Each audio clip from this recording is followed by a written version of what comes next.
That's when I got stripped in the basement at gunpoint. Um, I was wired to the hilt, and it was the night before we were supposed to do the deal.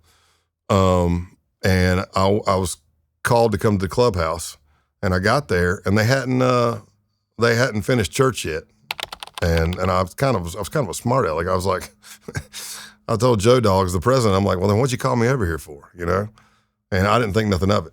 And then I go in whenever they're finally done, and I'm cracking my normal jokes and stuff, and I'm making people laugh. But what I can't see is that when I would look away from them, their face would go stone because they were prepping.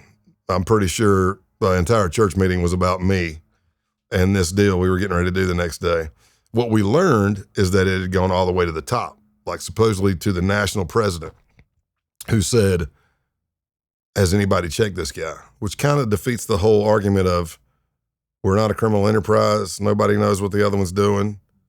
Then how did somebody know we were getting ready to do a big dope deal that called down and said, I need to be stripped and checked? But the issue was I was wired. I was wired to the hilt. I had probably 2 different recording devices and a transmitter. I had a lot on me.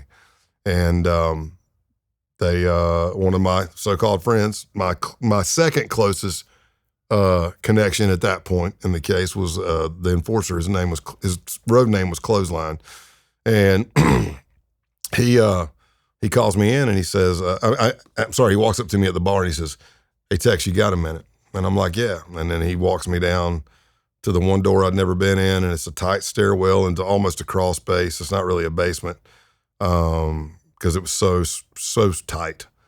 Which adds to your tunnel vision and oh crap factor. And as soon as I started walking in, another outlaw walks in behind me. And I'm like, this is not good. I know it's not good. And they show me their pistols and let me know I'm not free to leave. And Clothesline tells me he needs me to write down my full name, my address, date of birth, social, everything they can do to search me. And told me to take off all my clothes because he had to check me for a wire. And that was not a good night.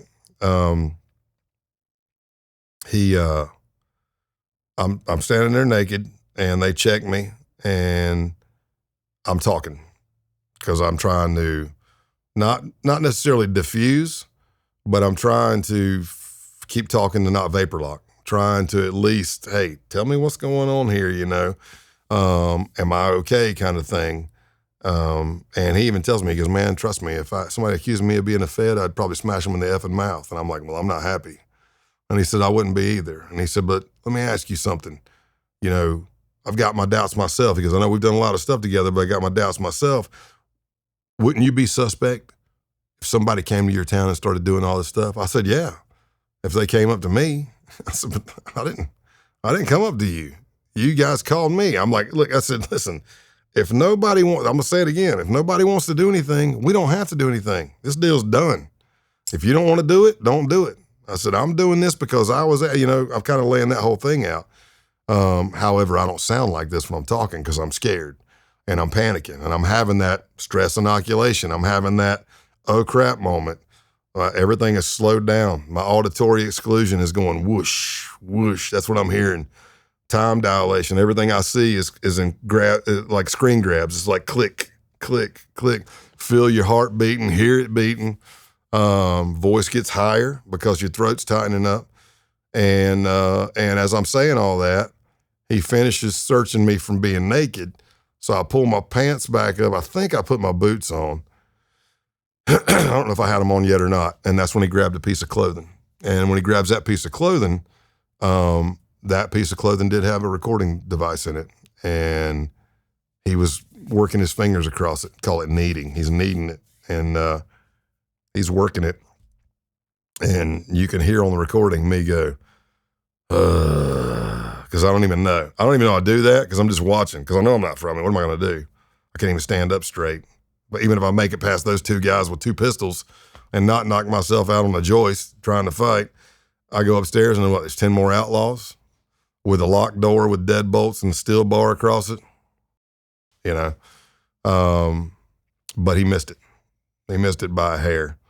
And as soon as he missed it and he hands me my stuff, I go into jovial because it's also a self-defense mechanism. And I'm like, well, can you hug me now? You know, I'm like, can you at least hug me? I'm like, I'm glad I didn't wear, or whatever I said.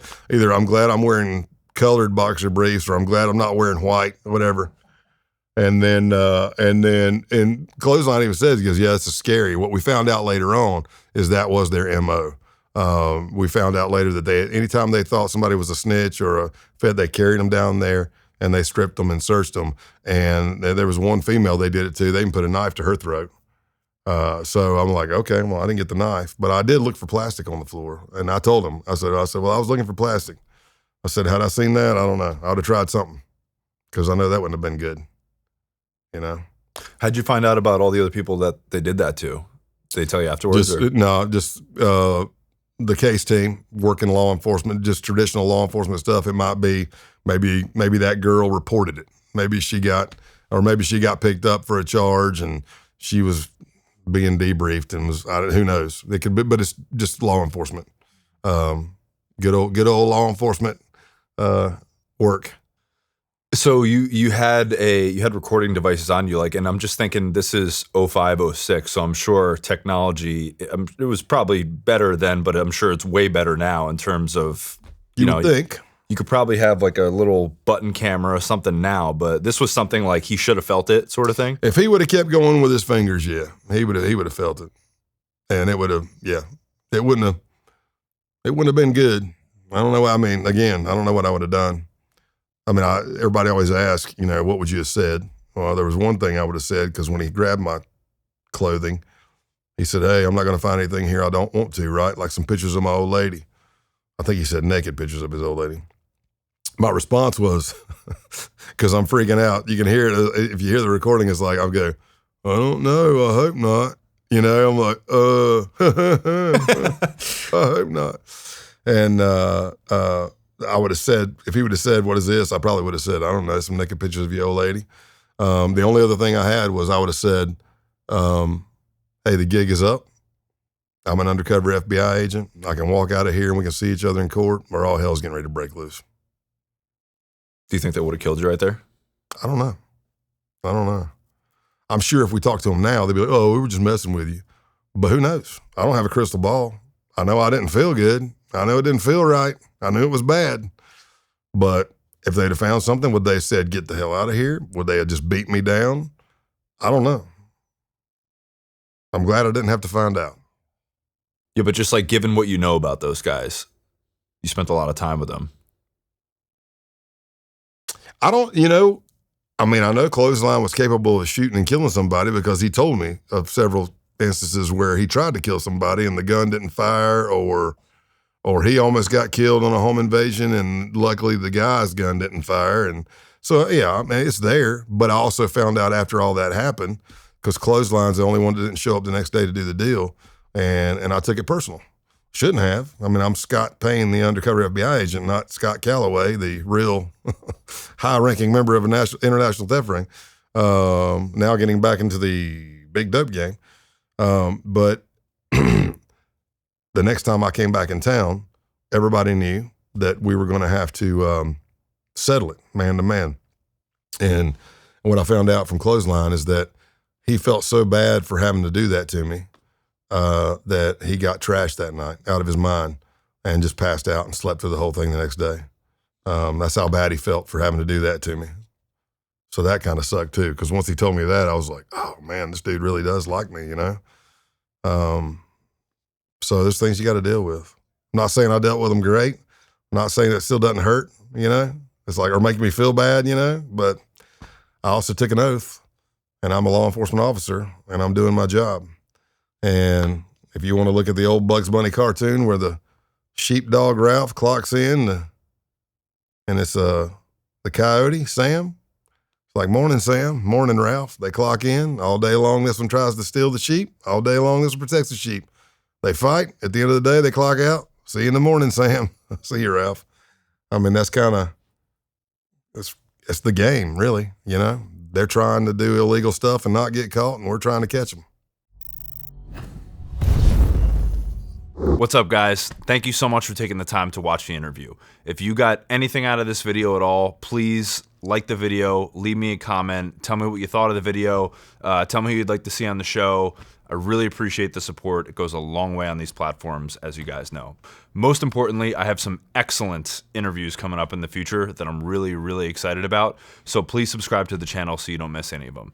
But that's it. Thank you for your support. I really appreciate it, and hope to see you again soon.